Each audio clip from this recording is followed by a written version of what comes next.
María Antoinette no murió por un solo golpe. Murió mucho antes. Murió cada día, cada año, en la mirada de odio de la gente, en las calumnias repetidas hasta volverse verdad, y en el momento en que un pueblo entero decidió esto, esta mujer tenía que pagar por todos sus sufrimientos. Aquella mañana, las campanas de la iglesia sonaron despacio, largas, como una oración tardía por los muertos. La plaza estaba abarrotada. El aire era espeso por los murmullos, los pasos, los susurros mezclados con rabia. En medio, la guillotina se alzaba enorme, con la madera oscura por haber absorbido demasiada sangre. La hoja metálica, helada, reflejaba la luz gris del cielo sombrío de París. Y allí, una mujer salió caminando. Llevaba un vestido blanco, tan simple que parecía cruel. El cabello, que antes se levantaba alto y olía al perfume más caro de Europa, ahora estaba cortado corto, áspero, dejando ver un cuello delgado que temblaba apenas con el viento frío. Esa mujer había llevado la corona de Francia. Y fue Francia quien la condujo al cadalso. Ya no había música de corte. Ya no había aplausos. Ya no existían los salones de Versalles brillando bajo lámparas. Solo quedaban los gritos de la multitud, los rostros encendidos de odio, y una historia que le dio la espalda. La llamaron monstruo del lujo, sanguijuela de los pobres, símbolo de un régimen podrido. Pero, ¿era realmente el demonio que odiaban, o era una flor hermosa aplastada en la furia de su tiempo?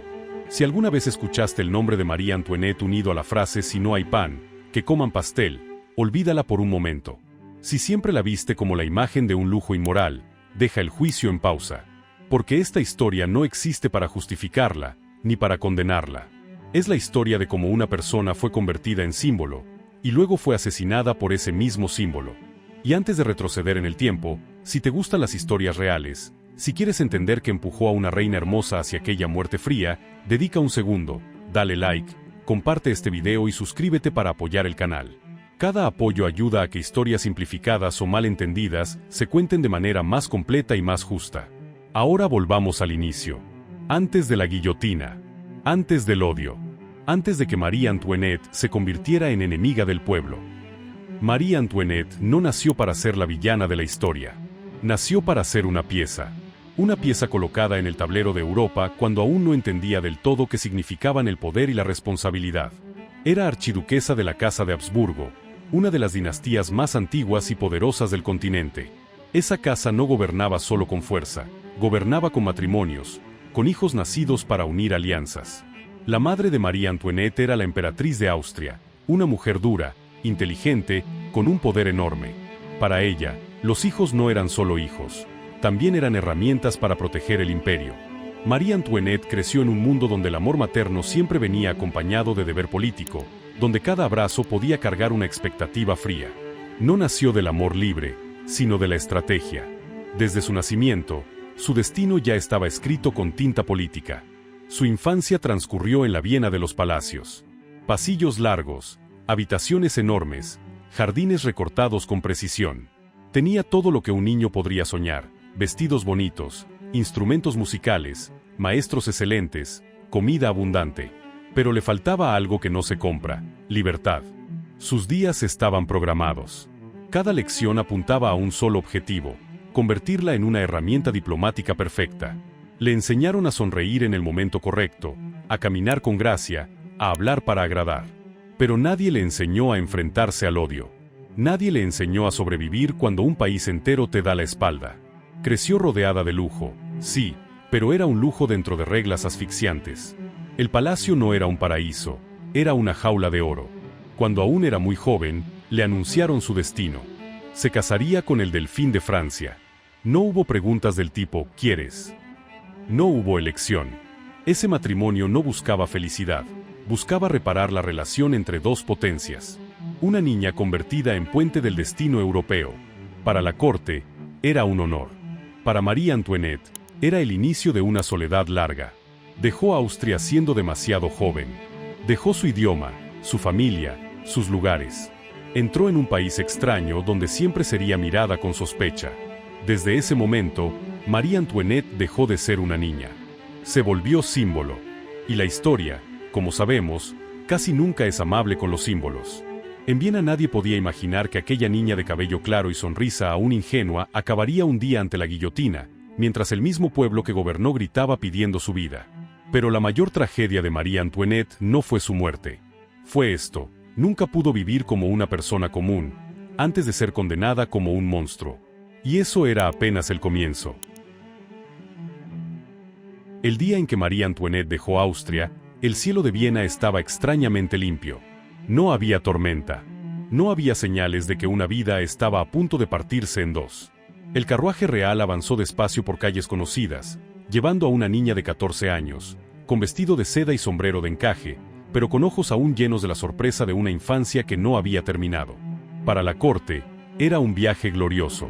Para María Antoinette, era la primera vez que entendía lo que significa dejarlo todo sin tener permiso de mirar atrás.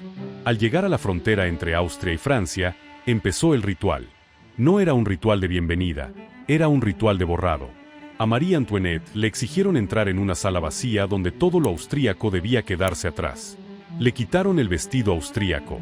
Le retiraron las joyas austríacas. Incluso sus sirvientes más cercanos no pudieron acompañarla. Todo lo que pertenecía a su infancia, a su idioma, a su familia, quedó del otro lado de una puerta. Cuando salió, le pusieron ropa francesa, le dieron un nuevo título y le dijeron que desde ese momento ya no era austríaca. María Antoinette se volvió francesa en el papel, pero por dentro el vacío se extendió como una grieta silenciosa. Nadie le preguntó si estaba lista. Nadie miró sus manos, temblando apenas al cruzar esa línea. Para la historia, era un gesto diplomático. Para una niña de 14 años, era el instante en que le arrancaron la identidad. Cuando el carruaje avanzó dentro de Francia, el paisaje cambió: caminos más anchos, ciudades más llenas, y miradas curiosas cayendo sobre la comitiva. María Antoinette miró hacia afuera e intentó sonreír como le habían enseñado. Pero esa sonrisa no ocultaba el miedo. Sabía que entraba en un mundo donde cada gesto sería juzgado, cada palabra analizada, cada error inflado. La boda se celebró con un lujo casi imposible. Salones iluminados, vestidos deslumbrantes, música sin descanso. Todo estaba pensado para demostrar el poder y la grandeza de la monarquía francesa. María Antoinette, pequeña en medio de tanta magnificencia, parecía una flor puesta en un jarrón demasiado grande. La gente aplaudía, los nobles se inclinaban. Pero ella se sintió más sola que nunca. El delfín estaba a su lado, correcto, educado y distante. No había calor de un vínculo naciente. No había una mirada que la tranquilizara. Solo rituales, pasos marcados, juramentos repetidos como parte de un guión ya escrito. La noche de bodas, que debía ser un comienzo, pasó entre incomodidad y silencio. María Antoinette, todavía una niña por dentro, descubrió una verdad para la que nadie la preparó. El matrimonio no siempre crea cercanía, sobre todo cuando está hecho de política. Después de la boda, entró en Versalles, el centro del poder y la cultura europea. Pero para ella, Versalles era un escenario gigantesco donde todos llevaban máscara. La corte francesa no se parecía a Viena. Era más compleja, más cruel, llena de trampas invisibles. Los nobles sonreían de frente y susurraban por detrás. Los elogios venían con ojos que medían. María Antoinette entendió rápido que aquí nadie era inocente. Desde el primer día, la observaron. Su francés, su manera de inclinarse, su ropa. Todo se volvió tema de conversación. Como extranjera, fue marcada como la austríaca, alguien que nunca pertenecería del todo. Cada fallo mínimo se convertía en prueba de que no merecía estar allí. María Antoinette sintió que caminaba sobre hielo fino, un paso mal dado, y caía al abismo del ridículo. El choque cultural no era solo el protocolo, era la forma en que la gente se trataba. En Viena, la corte era rígida, pero menos venenosa. En Versalles, la elegancia venía pegada a la crueldad. Los rumores corrían más rápido que la verdad. Una mirada a destiempo podía transformarse en un cuento que duraba días.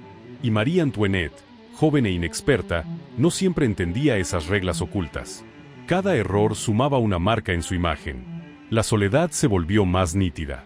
Lejos de su familia, lejos de su idioma, lejos de quienes la conocieron antes de que fuera símbolo. En un palacio enorme, a veces se sentía como una niña olvidada en una fiesta demasiado grande. Los pasillos no eran grandiosos, alargaban el vacío. Y por la noche, cuando las luces bajaban y el silencio caía, María Antoinette se encontraba frente a sí misma, una novia joven colocada en un lugar para el que aún no estaba lista. Intentó adaptarse. Intentó aprender. Intentó agradar. Pero nada parecía suficiente. La frialdad del matrimonio, la dureza de la corte y la mirada sospechosa del pueblo empezaron a formar un cerco invisible. María Antoinette entendió que en Francia no bastaba con ser reina, debía ser un símbolo perfecto. Y cualquier desviación sería castigada. Quizá en noches raras, tranquilas, recordó Viena. Recordó días en los que todavía era ella misma, aunque con reglas. Pero esos recuerdos se fueron alejando. Delante había una Francia fría, donde el sentimiento personal no tenía lugar, y donde una novia de 14 años debía aprender a sobrevivir entre intrigas de adultos. Ella aún no sabía que las miradas de hoy serían el odio de mañana. Pero la historia ya estaba poniendo los cimientos de su tragedia desde el instante en que cruzó esa frontera. Cuando María Antoinette entró oficialmente en Versalles, creyó que estaba llegando al centro de un sueño. Ante ella apareció un palacio tan grande que no podía abarcarlo con la mirada. Filas de columnas, escalinatas brillantes, jardines recortados con una exactitud casi inhumana. El sol se reflejaba en ventanas altísimas y el lugar parecía de otro mundo. El mundo del poder absoluto y la belleza construida para deslumbrar. Versalles era un paraíso de lujo. Cada sala era una obra de arte, techos pintados con mitos, paredes doradas, suelos pulidos como espejos. La música flotaba por los salones, mezclada con el roce de las telas, el golpe de los zapatos, el murmullo interminable. Para el exterior, era la grandeza de Francia. Para María Antoinette, con el tiempo, empezó a mostrar otra cara, la de una jaula de oro cerrada con protocolo. Cada día en Versalles empezaba y terminaba con reglas que ahogaban. Cómo levantarse, cómo vestirse, cómo comer, cómo caminar, cómo sentarse, cómo girar la cabeza. Nada era libre. Todo debía ajustarse a una forma, no para la comodidad humana, sino para sostener un orden donde cada persona era un engranaje. María Antoinette, que ya estaba perdida como novia joven, se convirtió en el centro de miradas incontables. La vigilaban en cada gesto, y cada error, por mínimo que fuera, quedaba registrado. En Versalles no existía un verdadero espacio privado. Incluso los momentos más íntimos tenían testigos. Eso, para una joven sensible, era vivir en un escenario sin fin. Ella no era solo una persona, era un papel. Y ese papel tenía que ser perfecto. Pero Versalles no era solo protocolo. También era envidia y odio silencioso. Los nobles, que vivían del favor real, buscaban subir tirando a otros hacia abajo. María Antoinette, extranjera y distinta, era un blanco perfecto. La llamaban ajena. Susurraban sus fallos. Analizaban sus vestidos, sus decisiones, sus amistades, como si todo fuera prueba de una culpa aún sin nombre. La joven reina estaba entre buitres sin comprender el peligro real. Creía que si se comportaba bien, si cumplía, todo se estabilizaría. Pero Versalles no se movía por bondad. Se movía por poder y exclusión. El desprecio de los nobles no estalló de golpe. Se acumuló, lento, esperando el momento correcto. Fuera de los muros dorados, el pueblo francés se alejaba cada vez más de la monarquía. Para ellos, Versalles no era cultura, era derroche. Mientras dentro seguían los banquetes, fuera había familias luchando por pan. María Antoinette, aunque no era la causa directa de la crisis del país, empezó a quedar pegada a la imagen de un lujo sin límites. La distancia creció no solo por ella, sino porque Versalles era, por sí mismo, un muro. Dentro de ese mundo, María Antoinette buscó una salida. No por política, no por poder, sino por lo más cercano a su ánimo: moda, música, fiestas. Vestidos elaborados, peinados audaces, noches de baile hasta tarde, no eran solo exhibición, también eran una forma de luchar contra sentirse encerrada. En un lugar donde todo estaba decidido, elegir cómo vestirse o cómo divertirse se volvió un pedazo pequeño de libertad. La música la calmaba. Los conciertos, las melodías, le permitían olvidar los ojos que la juzgaban. Allí no era reina ni símbolo, era una persona buscando alivio. La moda le daba sensación de control, de identidad, en un mundo que no toleraba la identidad. Y las fiestas llenaban, por unas horas, el hueco de la soledad. Pero esas salidas se volvieron armas en manos ajenas. La gente no vio a una mujer sola intentando respirar. Vio a una reina derrochadora, indiferente al sufrimiento. Las fiestas se exageraron. Los vestidos se volvieron símbolo de corrupción. Cada gesto de María Antoinette fue arrancado de su contexto, deformado y difundido como hecho. María Antoinette no se aferró al lujo por maldad. Se aferró por soledad. Pero la historia rara vez se interesa por los motivos íntimos. Solo recuerda imágenes. Y la imagen de María Antoinette, construida por rumores y caricaturas, se volvió cada vez más falsa. Versalles, de paraíso, pasó a ser una trampa perfecta, la elevó al punto más alto, y a la vez la aisló del mundo real. Hay noches en que María Antoinette caminaba por pasillos largos donde las luces se reflejaban en espejos y el espacio parecía infinito. Escuchaba el eco de sus propios pasos, pequeños, perdidos. En esos instantes, Versalles dejaba de ser palacio. Era prisión. Una prisión sin barrotes, cerrada por expectativas, odio y malentendidos. La joven reina no sabía que cada fiesta, cada vestido, cada sonrisa guardada en la memoria ajena, estaba colocando otra piedra en el muro entre ella y el pueblo. No sabía que lo que ella llamaba escape, la historia lo llamaría pecado. Versalles seguía brillando, pero ese brillo se volvió frío. Y en ese frío, el destino de María Antoinette se iba formando en silencio, no por lo que ella hizo, sino por lo que los demás creyeron que ella representaba. Si Versalles era la jaula de oro que encerraba a María Antoinette, lo que de verdad la mató vino de fuera de esos muros dorados. No tuvo forma de espada ni de bala. Tuvo forma de rumor, de dibujo, de historias repetidas una y otra vez hasta que nadie recordaba que era verdad. El siglo XVIII no tenía redes sociales, pero tenía algo aún más peligroso, una prensa sucia, alimentada por el odio y por la desesperación de una sociedad hambrienta. Los panfletos aparecían en la oscuridad. Las caricaturas pasaban de mano en tabernas, mercados, callejones, en rincones donde la gente susurraba sobre la familia real con un veneno tranquilo. María Antoinette, de reina joven y desubicada en la corte, fue convertida poco a poco en el centro de toda la rabia. Los dibujos la mostraban con rasgos exagerados, el rostro deformado, vestidos ridículos, rodeada de oro y comida sobrante. En esas imágenes, ya no era una persona. Era el símbolo de la decadencia. El rumor corría más rápido que cualquier decreto. La gente hablaba de su vida privada con una crueldad casi alegre. Inventaban relaciones. Tejían historias sexuales hasta lo repugnante. Incluso los ataques a su moral se difundían como si fueran hechos obvios. No hacía falta prueba. No hacía falta verificar. En una sociedad que necesitaba a alguien para descargar su furia, María Antoinette era el nombre perfecto. Era extranjera. No entendía del todo el hambre del pueblo. Vivía en un palacio lleno de luz. Con esas piezas, la prensa sucia armó un cuadro completo. Cualquier intento de María Antoinette por explicar o mejorar su imagen se volvió inútil. Porque cuando el odio echa raíces, la verdad se queda sin suelo. Entre todas las acusaciones, hubo una frase que se volvió famosa hasta parecer destino: si no tienen pan, que coman pastel.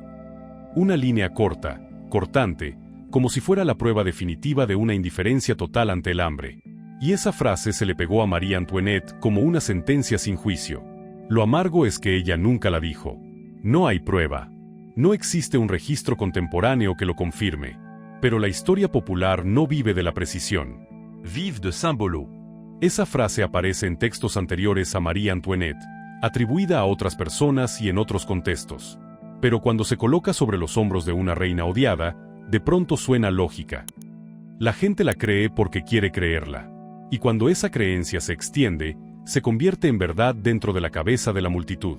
María Antoinette pasó a encarnar la frialdad, aunque la realidad era mucho más compleja. Mientras tanto, Francia se hundía en una crisis real. Malas cosechas. El precio del pan subiendo. Filas largas frente a las panaderías cada mañana, gente esperando con desesperación. Familias obligadas a elegir entre comer o sobrevivir.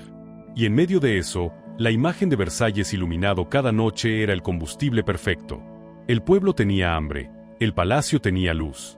Esa contradicción era mortal. María Antoinette no provocó por sí sola la ruina financiera. Guerras carísimas y políticas equivocadas, acumuladas desde reinados anteriores, empujaron al país al borde. Pero la historia rara vez reparte culpas con justicia. Busca el rostro más visible. Y María Antoinette, con sus vestidos lujosos y un estilo de vida exagerado por los rumores, se volvió ese rostro.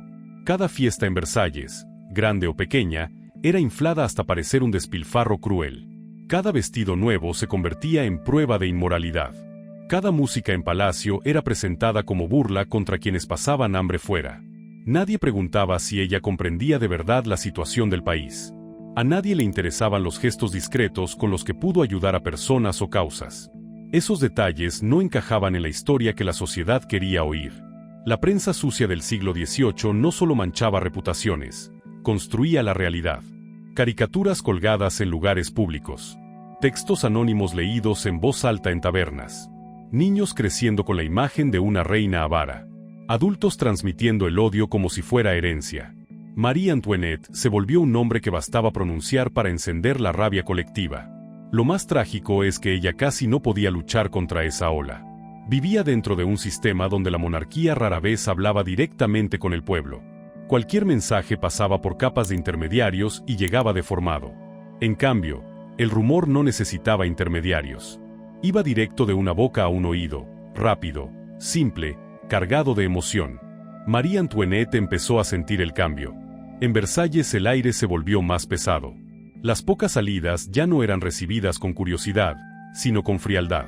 Las miradas del pueblo dejaron de ser de interés, se volvieron duras. Ella entendió que se había convertido en símbolo de algo más grande que ella, algo que no controlaba. Pero todavía no veía cuán peligroso era. El odio no se acumula con ruido. Se asienta y se espesa, como barro en el fondo de un río. Cada historia inventada sumaba una capa.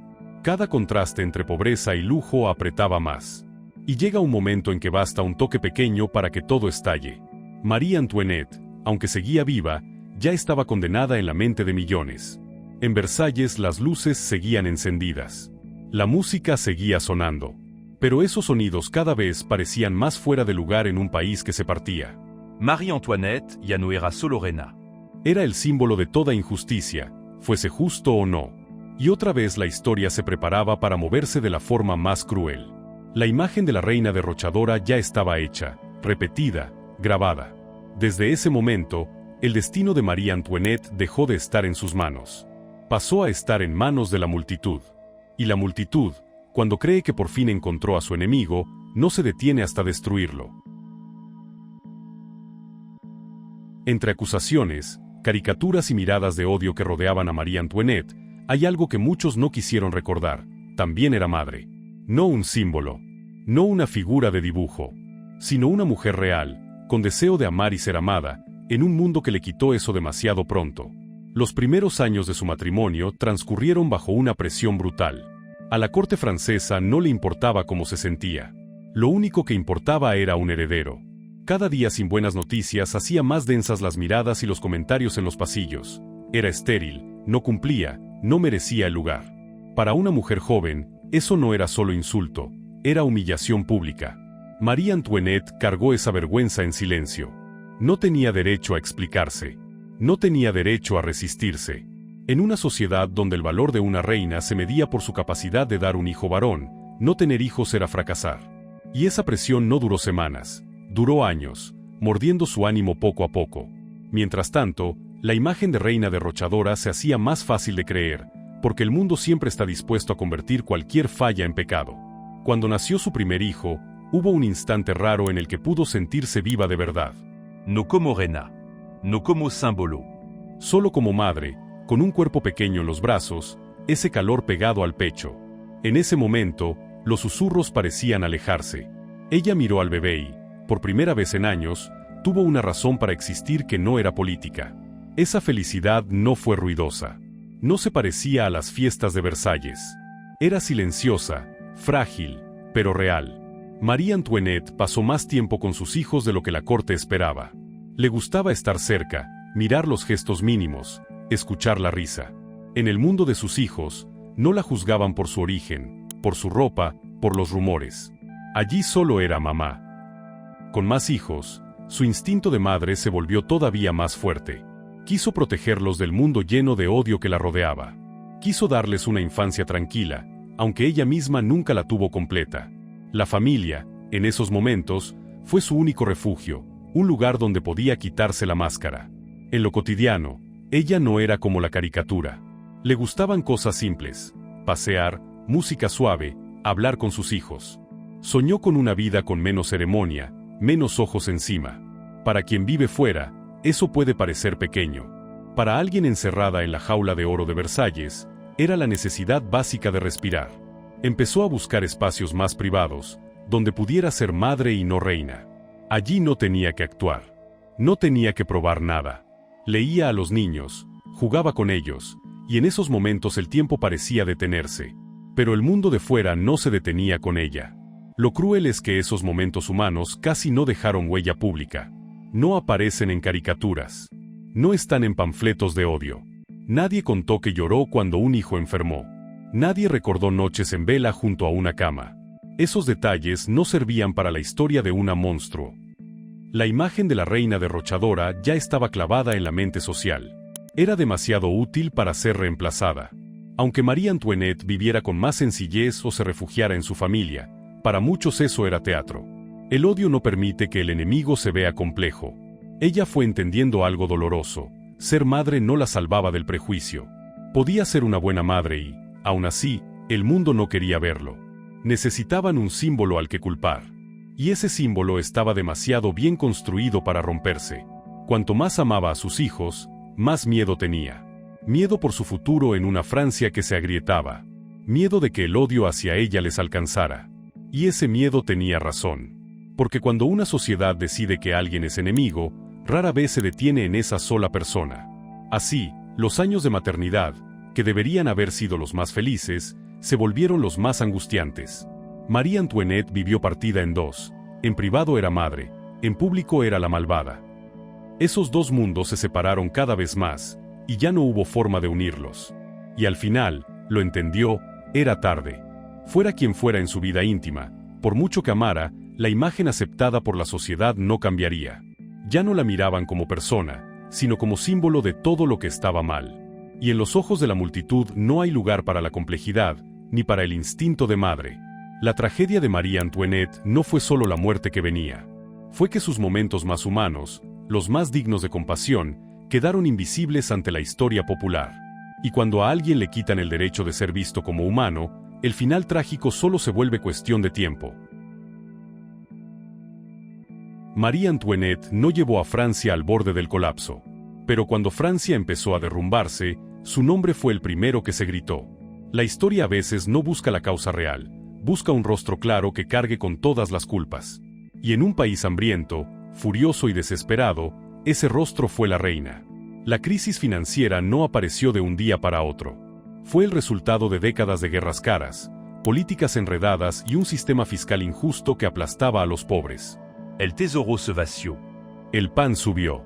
Inviernos duros convirtieron el hambre en obsesión diaria.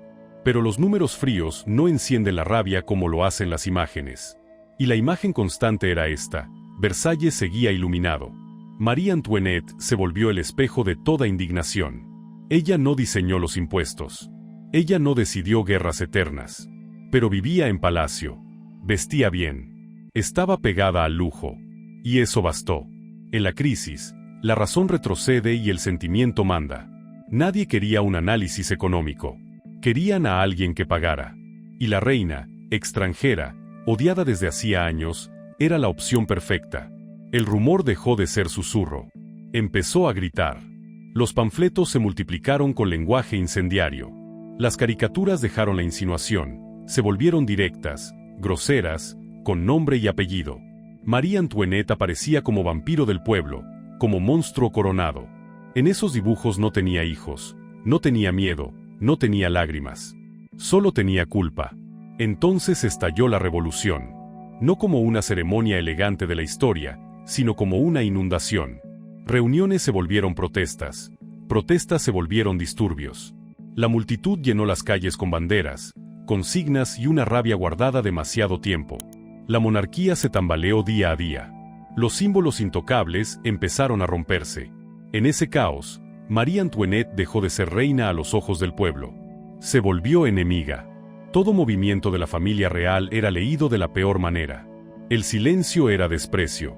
Las palabras eran mentira. Ya no existía una opción correcta, solo opciones menos malas, y pronto ni eso importó cuando la multitud ya había decidido. La familia real fue obligada a salir de Versalles. Ese momento valió más que cualquier discurso. El palacio, antes centro del poder, quedó vacío. Los pasillos largos y las salas brillantes solo conservaron el eco de pasos apresurados. María Antoinette dejó la jaula de oro para entrar en una prisión real. El salto fue tan rápido que casi no le permitió entender. Sin rituales, sin luces, sin música, solo puertas cerrándose y miradas de vigilancia. La familia que antes estaba protegida por la corona pasó a ser prisionera de su propio pueblo. El poder no cayó con una explosión, cayó con la frialdad silenciosa de quienes antes se inclinaban. En las habitaciones de reclusión, María Antoinette sintió el mundo cambiado. Ya no la llamaban con títulos reverentes. Los guardias no bajaban la cabeza. Cada comida recordaba que los privilegios habían desaparecido. Pero lo que más le dolía no era perder comodidad. Era el miedo por su familia, por sus hijos, al comprender que el odio no se quedaría solo en ella. Afuera, la revolución seguía subiendo de intensidad. Se derribaban símbolos del régimen antiguo. Se borraban nombres de piedra. El aire tenía la sensación de que la historia se reescribía con violencia. En ese contexto, cualquier intento de pacto de la monarquía se veía como debilidad o engaño. La distancia entre palacio y pueblo ya no era social, era un abismo. María Antoinette entendió que la rueda de la historia ya no estaba en manos de una sola persona. Dejó de creer que tener razón podía salvarla. Empezó a ver la verdad más dura. En una revolución, las personas no son juzgadas como individuos. Son juzgadas como símbolos. Y el símbolo de la reina derrochadora ya estaba clavado demasiado profundo para sacarlo. Los días de encierro fueron pesados, interminables. Cada noticia del exterior traía un presagio peor. Cada ruido apretaba el pecho. María Antoinette ya no pensaba en salvar su imagen. Pensaba en salvar a sus hijos. Pero ni el instinto de madre podía detener la crecida. Cuando una sociedad decide quién es el enemigo, la humanidad se vuelve frágil. La caída ya no era posibilidad, era certeza. Paso a paso, día a día, la familia real fue empujada al lugar de los condenados. Las puertas que se cerraban no eran solo las de la cárcel, eran las de la compasión. María Antoinette, de mujer malentendida, se convirtió en objetivo público de una furia colectiva. Y cuando esa furia encuentra su blanco, la historia casi nunca se detiene a pensar. Sigue adelante, arrastrándolo todo. Para María Antoinette, fue el momento en que entendió que nada se iba a revertir. Lo que venía ya no era debate, ya no era mejorar la imagen. Era el juicio final, donde justicia y odio se mezclarían hasta volverse indistinguibles. Cuando todas las puertas legales se cerraron, cuando cualquier explicación dejó de tener sentido, a María Antoinette solo le quedó una última opción: huir. No para conservar el trono, no para salvar su imagen, sino para sobrevivir, para proteger a sus hijos, para escapar de una furia que ya tomaba la forma de una sentencia de muerte, todavía sin pronunciar. El plan de fuga se diseñó en silencio, con el miedo constante de que hasta las paredes pudieran escuchar. No era un proyecto glorioso de la monarquía, sino el gesto desesperado de personas arrinconadas. María Antoinette ya no soñaba con Versalles. Soñaba con un lugar lo bastante lejos como para no oír gritos de ejecución. Un lugar donde sus hijos pudieran crecer sin cargar con el estigma de ser hijos del enemigo del pueblo. Por muy preparado que estuviera, el plan llevaba dentro una contradicción mortal. La familia real quería desaparecer mientras todo el país seguía cada uno de sus movimientos. Los carruajes fueron disfrazados. La ropa sencilla sustituyó a la seda. Se prepararon nombres falsos.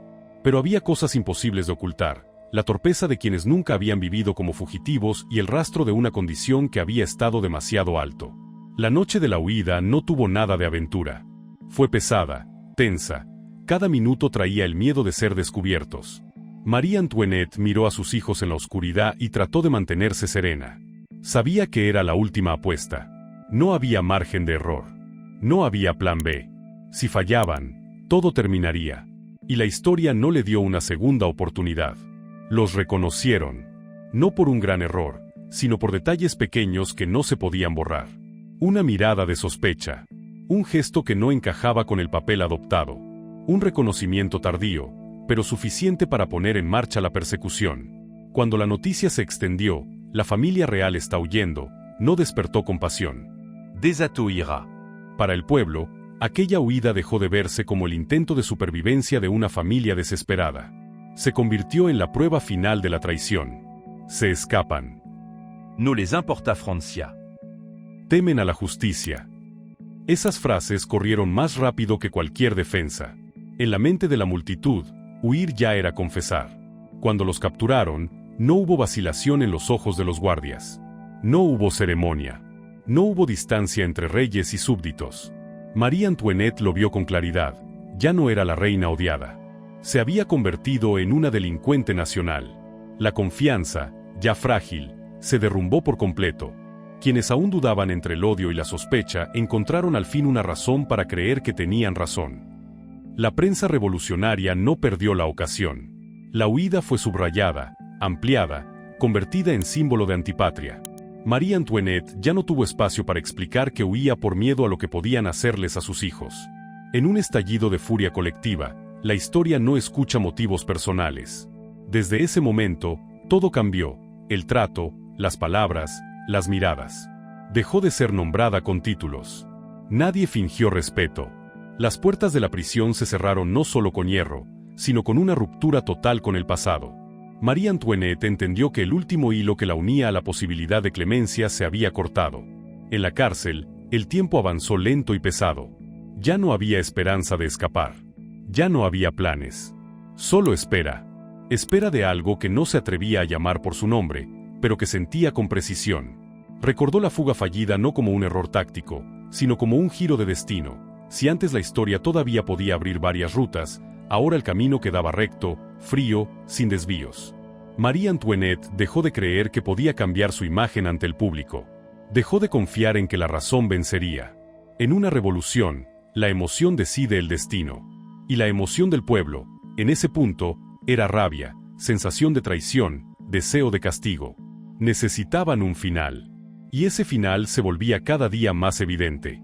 De reina en Versalles, María Antoinette pasó a ser acusada por toda una nación. No en un juicio de verdad, sino en la mente de millones que ya habían decidido la sentencia. La huida fallida no fue solo el derrumbe de un plan, fue el último clavo que fijó su destino en la máquina implacable de la historia. En las noches largas de la prisión, María Antoinette ya no pensaba en la corona. Pensaba en una pregunta sin respuesta: si no hubiese huido, ¿habría sido distinto? Pero la historia no acepta hipótesis. Solo registra lo que ocurrió.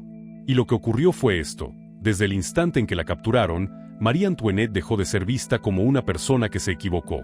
Fue vista como un enemigo que debía ser eliminado. El camino hacia el cadalso, desde ahí, ya no fue sinuoso. Se abrió delante de ella, desnudo y helado. Y María Antoinette, aunque aún no había llegado al final, sintió con claridad que caminaba por una ruta sin retorno. La prisión no necesita estar a oscuras para ser cruel. La prisión solo necesita robar la esperanza. Cuando la puerta de hierro se cerró tras María Antoinette, el mundo que había conocido desapareció oficialmente. Ya no existía Versalles. Ya no había pasillos dorados. Ya no había música, rituales ni luces reflejadas en espejos. Frente a ella solo quedaban paredes de piedra, frías, ásperas, húmedas, y un silencio espeso. Un silencio en el que hasta su respiración sonaba como un recordatorio. Estaba viva, y seguir viva, en ese lugar, no era un privilegio. Las condiciones no tenían que ser tortura física constante para causar dolor. La crueldad mayor estaba en la degradación. María Antoinette dejó de ser llamada por su nombre.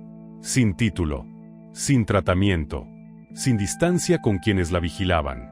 Sus ojos ya no la miraban con el odio ruidoso de la calle, sino con un desprecio helado, la mirada que ve a alguien como un ser ya sin valor.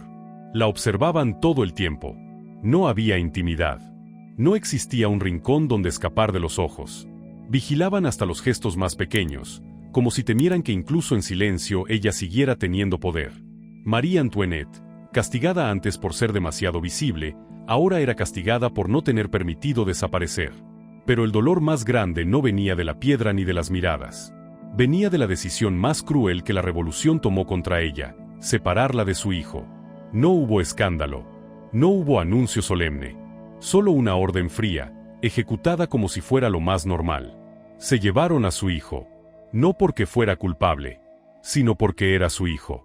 María Antoinette no gritó histérica. No se revolvió con violencia. Se quedó inmóvil, como si el cuerpo ya no tuviera fuerza para producir sonido. Pero por dentro, algo se rompió para siempre. Desde ese momento, ya no era una reina encarcelada. Era una madre a la que le habían arrebatado lo único que aún le daba ganas de vivir. Los días siguientes se volvieron borrosos. María Antoinette dejó de contar el tiempo. Día y noche se mezclaron, solo se distinguían por el frío del aire. Pasaba horas sentada en silencio, mirando la nada, como si mirando lo suficiente pudiera hacer aparecer la silueta de su hijo. Los ruidos pequeños, pasos, llaves, puertas, le apretaban el corazón con una esperanza absurda. Quizá es él. Pero no. Nadie venía. Nadie traía noticias. La humillación continuó, fina y prolongada. A María Antoinette la trataban como a una condenada antes del juicio. Repetían acusaciones frente a ella, como para desgastar su mente. No podía responder. No podía explicar. En esa cárcel, las palabras ya no tenían valor. Solo existía resistir. El cabello se le volvió blanco con rapidez. No por la edad, sino por el miedo, la pérdida y la impotencia sostenida. La mujer que Europa había admirado por su belleza ahora se parecía cada vez menos a su propio recuerdo. No había espejos, pero ella notaba el cambio, mechones que caían, un cuerpo que se consumía, una mirada que ya no buscaba aprobación ajena. El silencio se convirtió en su nueva ropa. Si antes la odiaban por vestidos, fiestas y música, ahora no quedaba nada por odiar de más. Hablaba poco, no lloraba fuerte, no suplicaba, no por orgullo, sino por agotamiento. Cuando a una persona le quitan demasiado, llega un punto en que resistir también se vuelve un lujo. En ese silencio, María Antoinette dejó de pensar en la historia. Dejó de pensar en la reputación. Dejó de preguntarse si tenía razón o no. Las grandes preguntas se volvieron inútiles. Pensaba en su hijo. Solo en su hijo. Rostros pequeños. Manos que antes buscaban la suya. Noches raras en las que pudo ser madre de verdad. Eso era lo único que la sostenía, y, al mismo tiempo, lo que hacía el dolor más cortante. En ese punto, María Antoinette ya no era el símbolo del derroche, ni el enemigo del pueblo en su propia mente. Era una madre separada de su hijo, obligada a seguir respirando dentro de una espera sin forma. Esperaba algo que no se atrevía a nombrar, pero que intuía con claridad. Esa prisión no era una pausa. Era el pasillo previo a un final preparado. Algunas noches, cuando la cárcel se hundía en silencio, María Antoinette susurraba el nombre de su hijo, muy bajo, como si temiera que hasta las paredes la castigaran por recordar. No pedía por ella. Pedía por ellos. Pedía que, pasara lo que pasara con su vida, ellos sobrevivieran y crecieran sin llevar encima todo el peso del odio que caía sobre su madre. La tragedia más grande de María Antoinette en la prisión no fue solo el trato cruel. Fue que sus momentos más humanos, la nostalgia por su hijo, el derrumbe interno, el silencio que duele, ocurrieron lejos de la mirada del público. Cuando la gente hablaba de ella, hablaba de la reina. Casi nadie hablaba de la madre en una celda.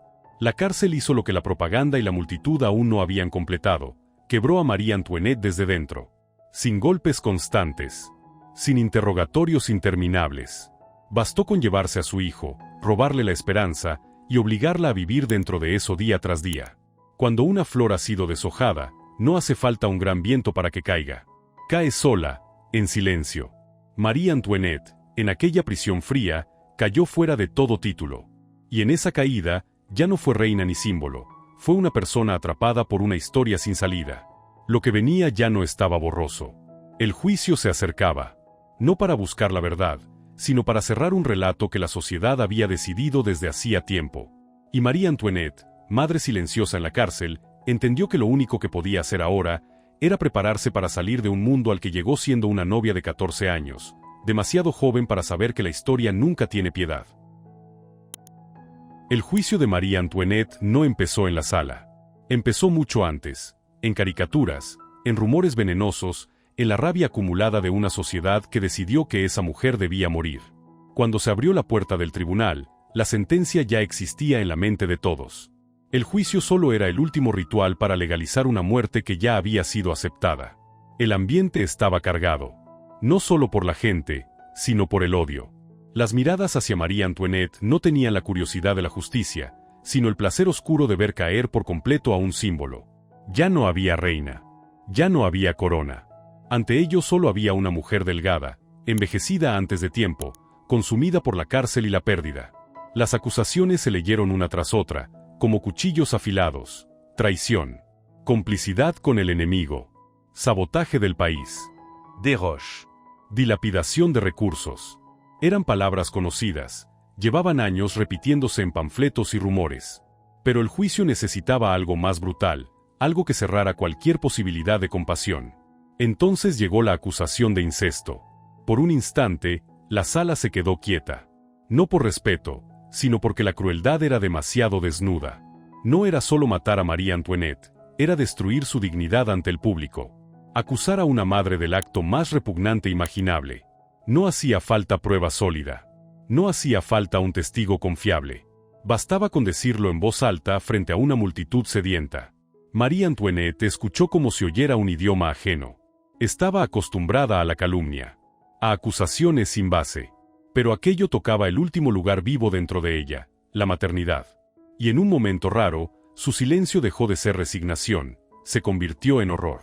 Respondió no para salvar su nombre, sino para proteger el sentido mismo de ser madre. Fue una de las pocas veces en el proceso que habló con toda la fuerza que le quedaba. Pero no cambió nada. Ese juicio no buscaba la verdad. Buscaba confirmar el odio. Los jueces no ocultaban el prejuicio.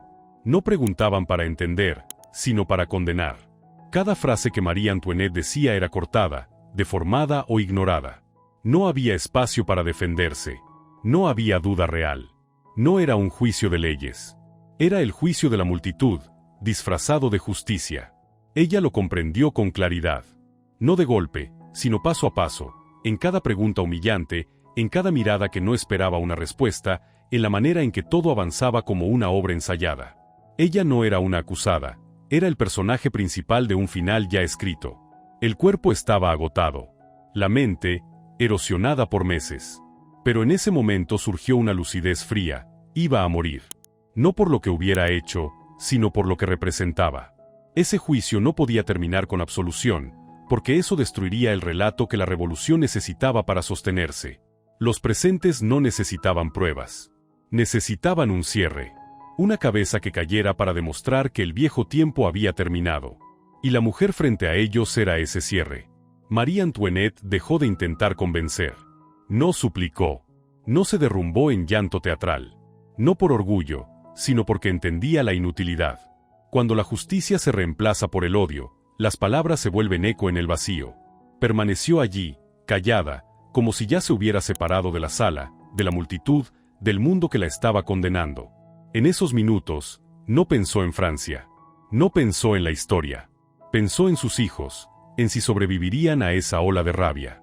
Entendió que su muerte era lo que el país exigía, pero no sabía si bastaría para apagar el fuego. Y ese fue su miedo final, que incluso su muerte no fuera suficiente.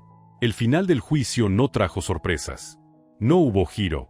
No hubo milagro. La sentencia se leyó con una frialdad administrativa, pena de muerte.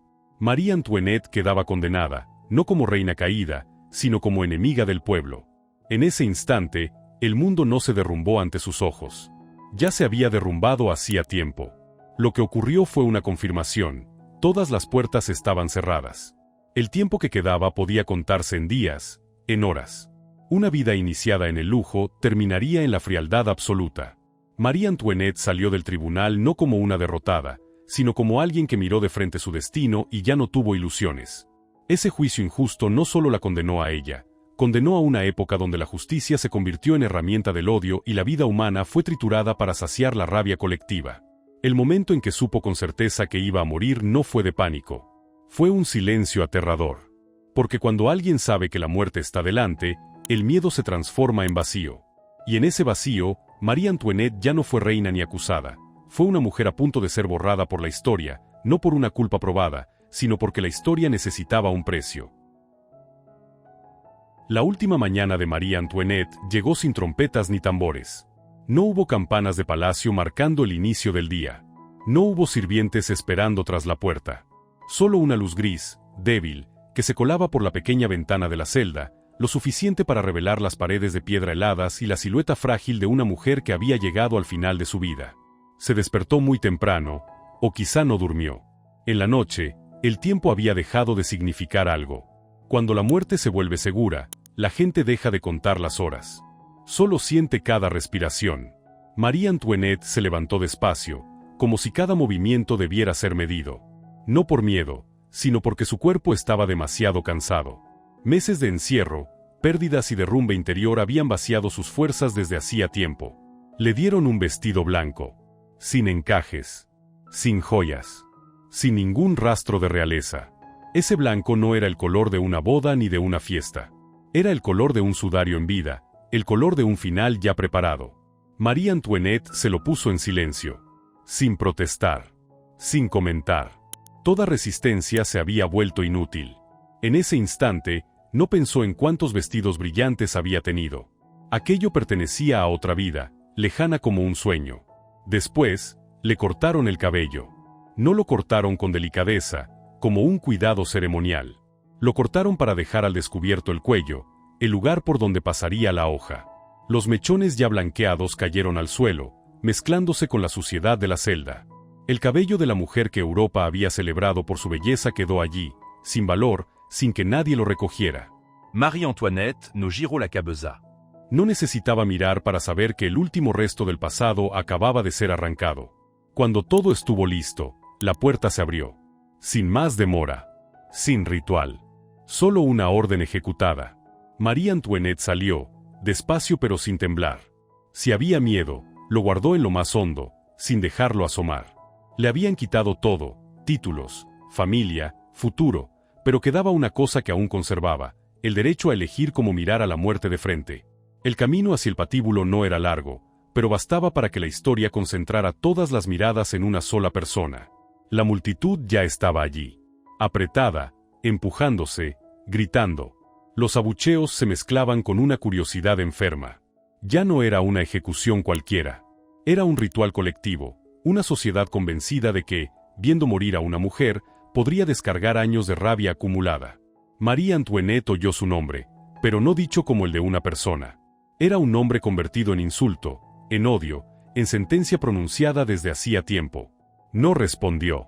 No buscó con la mirada un rostro compasivo. Comprendió que, en ese momento, el silencio no era debilidad. Era su última forma de dignidad. Algunos querían verla llorar. Otros querían verla suplicar. No les dio ese espectáculo. Caminó con la espalda recta, la cabeza lo bastante alta, no para desafiar, sino para no agacharse ante la locura colectiva. Si la historia la había elegido como sacrificio, no iba a ofrecer también su humillación. Cuando el cadalso apareció, la guillotina estaba allí como un símbolo desnudo del nuevo tiempo. Sin brillo, sin misterio. Solo madera, metal y una frialdad absoluta. La hoja brillaba bajo la luz del día, afilada, sin emoción. No distinguía entre reina y plebeyo. Solo cumplía su función. María Antoinette subió al patíbulo. En ese instante, no hubo grandes recuerdos ordenados, ni monólogos dramáticos. Tal vez, en su mente, solo quedaron imágenes sueltas, el rostro de sus hijos, los pocos momentos en que pudo ser madre, noches tranquilas que ya no existían. No pensó en Versalles. No pensó en la corona. Esas cosas habían caído mucho antes. Se inclinó como le ordenaron, despacio, con cuidado. Hubo un instante brevísimo en que el tiempo pareció detenerse. La multitud contuvo el aire. La historia contuvo el aire. No por piedad, sino por espera. Esperaban el final. La guillotina cayó. No hubo lágrima. No hubo una disculpa para la posteridad. No hubo últimas palabras registradas para que generaciones discutieran. Solo un sonido seco, definitivo, y todo terminó. Una vida que empezó en el lujo se cerró en un momento tan frío que resultaba cruel. La multitud reaccionó de muchas maneras.